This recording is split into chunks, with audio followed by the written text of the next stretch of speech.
সূরা আল মুলক। বিসমিল্লাহির রহমানির রহিম। রহমান রহিম আল্লাহ তাআলার নামে।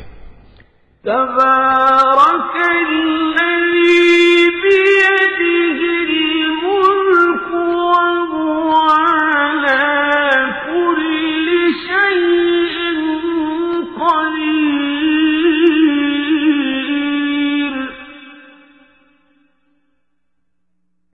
الذي خلق الموت والحياة ليبلوكم أيكم أحسن عملا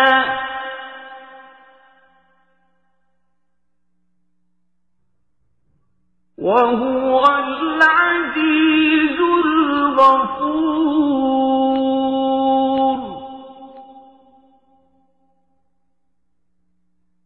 الذي خلق سبع سماوات طباقا ما ترى في خلق الرحمن من تفاوت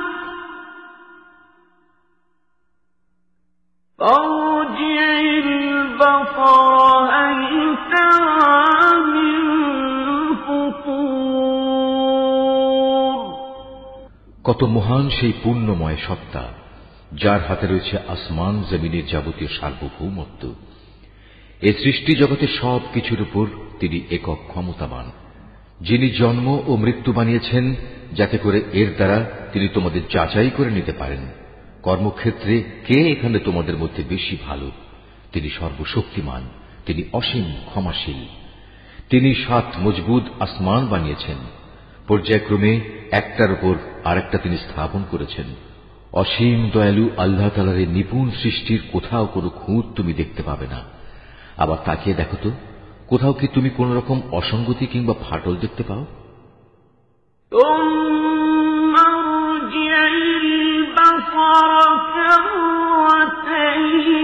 ينقلب إليك البصر خاسئا وهو حسير.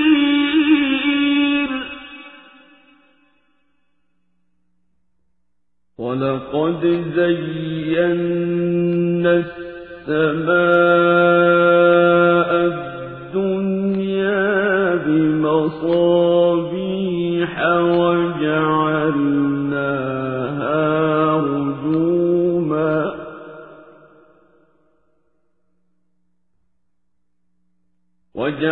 وجعلناها رجوما للشياطين وأعتدنا لهم عذاب السعير.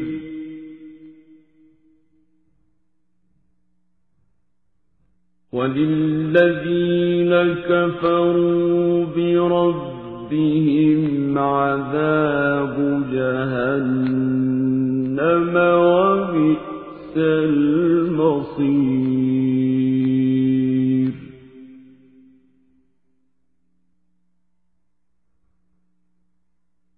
إذا ألقوا فيها سمعوا لها شهيقا وهي تفور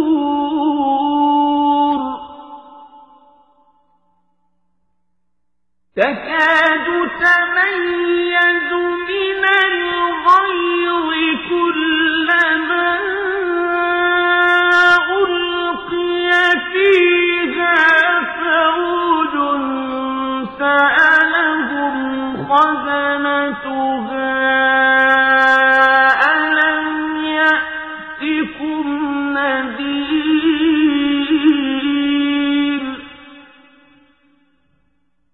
قالوا بلى قد جاءنا نذير فكذبنا وقلنا ما نزل الله من شيء إن أنتم إلا في ضلال كبير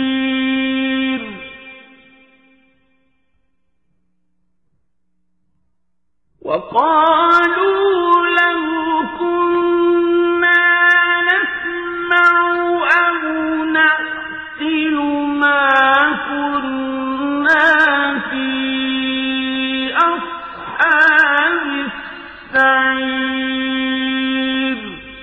অতঃপর তোমার দৃষ্টি ফেরাও নভমণ্ডলের প্রতি, দেখো আর একবারও তোমার দৃষ্টি ফেরাও, দেখবে তোমার দৃষ্টি ব্যর্থ ও ক্লান্ত হয়ে তোমার দিকেই ফিরে আসবে। নিকটবর্তী আকাশটিকে তুমি দেখো, তাকে কিভাবে প্রদীপ মালা দিয়ে আমি সাজিয়ে রেখেছি। ঊর্ধ্বলোকের দিকে গমনকারী শয়তানদের তাড়িয়ে বেড়ানোর জন্য এই প্রদীপগুলোকে আমি ক্ষেপণাস্ত্র হিসেবে সংস্থাপন করে রেখেছি। চূড়ান্ত বিচারের দিন এদের জন্য জ্বলন্ত অগ্নিকুণ্ডের ভয়াবহ শাস্তির ব্যবস্থাও আমি যথাযথভাবে প্রস্তুত করে রেখেছি। এত সব নিদর্শন সত্ত্বেও যারা তাদের স্রষ্টাকে অস্বীকার করেছে তাদের জন্য রয়েছে জাহান্নামের কঠোরতম শাস্তি। জাহান্নাম কতই না নিকৃষ্টতম স্থান। এ জাহান্নামের মধ্যে যখন তাদের ছুঁড়ে ফেলা হবে তখন নিক্ষিপ্ত হবার আগেই তারা শুনতে পাবে তা ক্ষিপ্ত হয়ে বিকট গর্জন করছে। মনে হবে তা যেন প্রচন্ড ক্রোধের কারণে ফেটে দীর্ণ বিদীর্ণ হয়ে যাচ্ছে। যখনই একদল নতুন পাপীকে সেখানে নিক্ষেপ করা হবে তখনই তার প্রহরীরা তাদের জিজ্ঞেস করবে, এই জায়গার কথা বলার জন্য তোমাদের কাছে কোনো সাবধানকারী কি আসেনি? তারা বলবে, হ্যাঁ, আমাদের কাছে আল্লাহর সাবধানকারী নবী রাসূল এসেছিল, কিন্তু আমরা তাদের অস্বীকারই করেছি। আমরা তাদের বলেছি এ দিন সংক্রান্ত কোনো কিছুই আল্লাহ তাআলা নাজিল করেননি, বরং তোমরা নিজেরাই চরম বিভ্রান্তিতে ডুবে আছো। তারা বলবে, কত ভালো হতো যদি সেদিন আমরা নবী রাসূলদের কথা শুনতাম এবং তা অনুধাবন করতাম, তাহলে আজ আমরা জ্বলন্ত আগুনের বাসিন্দাদের মধ্যে গণ্য হতাম না। فاعترفوا بذنبهم فسحقا لأصحاب السعير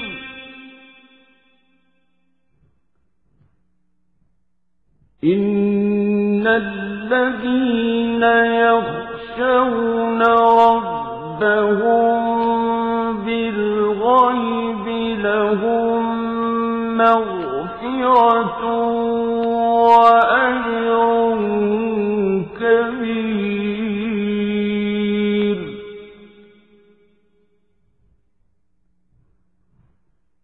وأسروا قولكم أو اجهروا به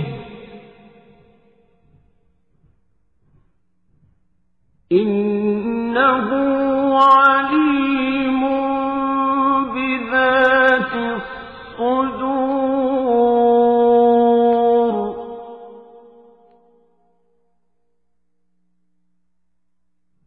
ألا يعلم من خلق وهو اللطيف الخبير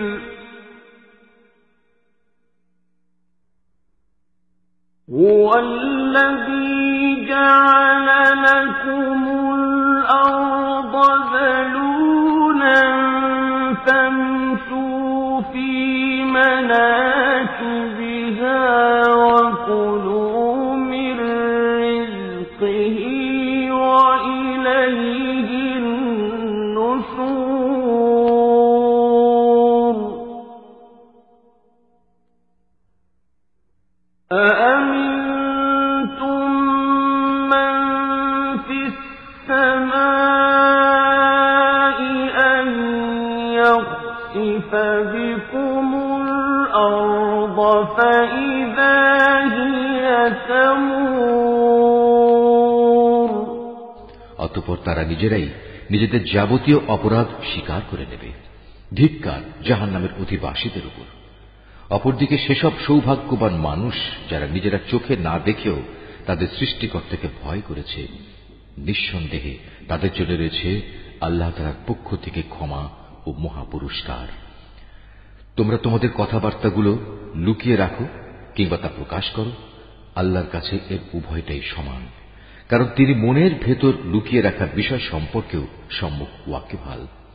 তিনি কি সৃষ্টি সম্পর্কিত যাবতীয় বিষয় জানবেন না, যিনি এর সবকিছু বানিয়েছেন? বস্তুত আল্লাহ তাআলা অত্যন্ত সূক্ষ্মদর্শী এবং সর্ববিষয়ে সম্যক জ্ঞাত। তিনি সেই মহান সত্তা যিনি ভূমিকে তোমাদের অধীন করে দিয়েছেন। তোমরা যখন যেভাবে চাও এর অলিগলির মধ্যে দিয়ে চলাচল করো এবং এর থেকে উদ্গত রিজিক তোমরা উপভোগ করো। মনে রেখো, একদিন তোমাদের সবাইকে তাঁর কাছেই ফিরে যেতে হবে। তোমরা কি নিজেদের নিরাপদ ভাবছ মহাশক্তিধর আকাশের মালিক আল্লাহ তাআলার কাছ থেকে? তিনি কি তোমাদের সহ ভূমণ্ডলকে গেড়ে দেবেন না? এমনি অবস্থা যখন দেখা দেবে তখন তা ভীষণভাবে কম্পমান হবে। أَمْ أَمِنْتُمْ مَنْ فِي السَّمَاءِ أَنْ يُرْسِلَ عَلَيْكُمْ حَاصِبًا فَسَتَعْلَمُونَ كَيْفَ نَذِيرِ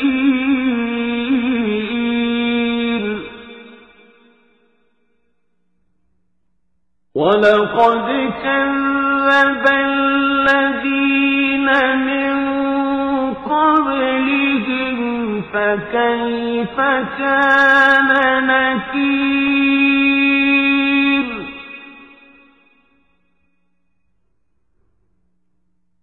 أَوَلَمْ يَرَوْا إِلَى الطَّيْرِ فَوْقَهُمْ صَافَّاتٍ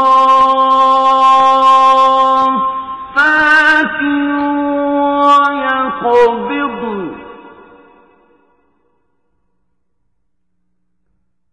مَا يُمْسِكُهُنَّ إِلَّا الرَّحْمَنُ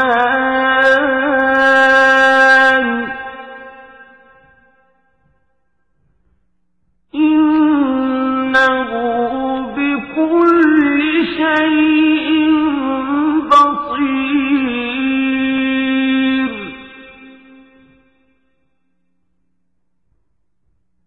أَمَّنْ هَذَا الَّذِي هُوَ جُندٌ لَّكُمْ يَنصُرُكُم مِّن دُونِ الرَّحْمَنِ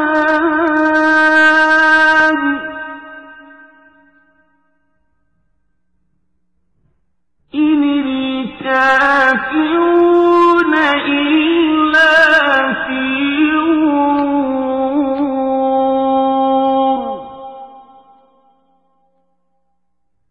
أَمَّنْ هَذَا الَّذِي يَرْزُقُكُمْ إِنْ أَمْسَكَ رِزْقَهُ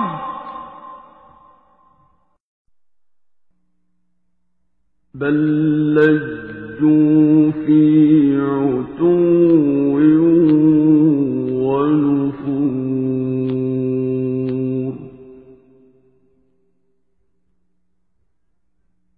أَفَمَن يَمْشِي مُكِبًّا عَلَى وَجْهِهِ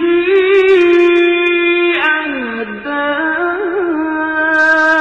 أَمَّن يَمْشِي سَوِيًّا عَلَى صِرَاطٍ مُّسْتَقِيمٍ قُلْ هُوَ الَّذِي أَنشَأَكُمْ وَجَعَلَ لَكُمُ السَّمْعَ وَالْأَبْصَارَ وَالْأَفْئِدَةَ قَلِيلًا مَا تَشْكُرُونَ অথবা তোমরা কি নিশ্চিত আকাশের অধিপতি আল্লাহ তাআলা তোমাদের উপর প্রস্তর নিক্ষেপকারী এক প্রচন্ড বায়ু প্রবাহিত করবেন না? এমন দিন আসবে এবং তোমরা সেদিন অবশ্যই জানতে পারবে কেমন ভয়াবহ হতে পারে আমার সাবধান বাণী উপেক্ষা করা। তাদের আগেও যারা আমার সাবধান বাণী মিথ্যা প্রতিপন্ন করেছে, দেখো কেমন ছিল তাদের প্রতি আমার আচরণ। এসব লোকেরা কি তাদের মাথার উপর দিয়ে উড়ে যাওয়া পাখিগুলো কি দেখে না? কিভাবে এরা নিজেদের পাখা মেলে রাখে, আবার এক সময় তা গুটিয়েও নেয়। তখন পরম দয়ালু আল্লাহ তাআলাই এদের মহাশূন্যে স্থির করে রাখেন। হ্যাঁ, একমাত্র আল্লাহ তাআলাই, তিনি তার সৃষ্টির ছোট বড় সব কিছুই দেখেন। বলতো, তোমাদের মধ্যে এমন কে আছে যার কাছে এমন একটি বিশাল সৈন্যবাহিনী আছে যা দিয়ে তারা অসীম দয়ালু আল্লাহর বিরুদ্ধে তোমাদের সাহায্য করবে? আসলে এই অস্বীকারী ব্যক্তিরা হামেশাই বিভ্রান্তিতে নিমজ্জিত থাকে। যদি তিনি তোমাদের জীবিকার উপকরণ সরবরাহ বন্ধ করে দেন, তাহলে এখানে এমন দ্বিতীয় আর কে আছে যে তোমাদের পুনরায় রিজিক সরবরাহ করতে পারবে? এ সত্ত্বেও এরা আল্লাহ তাআলার বিদ্রোহ এবং গোঁড়ামিতে অবিচল হয়ে রয়েছে। যে ব্যক্তি জমিনের উপর দিয়ে উপুর হয়ে মুখে ভর দিয়ে চলে, সে ব্যক্তি অধিক পরিমাণে হেদায়েত প্রাপ্ত, না যে ব্যক্তি জমিনে স্বাভাবিকভাবে সঠিক পথ ধরে চলে সে বেশি হেদায়েত প্রাপ্ত? হে নবী, তুমি এদের বলে দাও, হ্যাঁ, তিনিই তোমাদের পয়দা করেছেন, তিনি তোমাদের শোনার ও দেখার জন্য কান এবং চোখ দিয়েছেন, আরো দিয়েছেন চিন্তা করার মতো একটি অন্তর। কিন্তু তোমরা খুব কমই এসব দানের কৃতজ্ঞতা আদায় করো। قُلْ هُوَ الَّذِي ذَرَأَكُمْ فِي الْأَرْضِ وَإِلَيْهِ تُحْشَرُونَ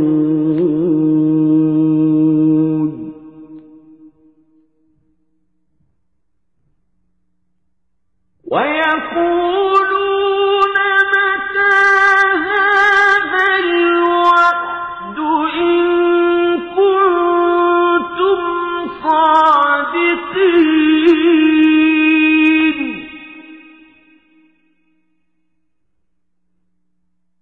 قُلْ إِنَّمَا الْعِلْمُ عِندَ اللَّهِ وَإِنَّمَا أَنَا نَذِيرٌ مُبِينٌ فَلَمَّا رَأَوْهُ زُلْفَةً سِيئَتْ وُجُوهُ الَّذِينَ كَفَرُوا وَقِيلَ هَذَا الَّذِي كُنتُم بِهِ تَدَّعُونَ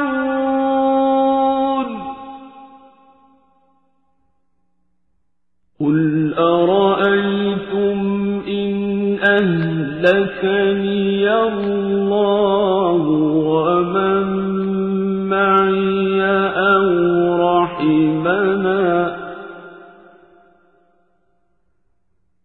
أَوْ رَحِمَنَا فَمَن يُجِيرُ الْكَافِرِينَ مِنْ عَذَابٍ أَلِيمٍ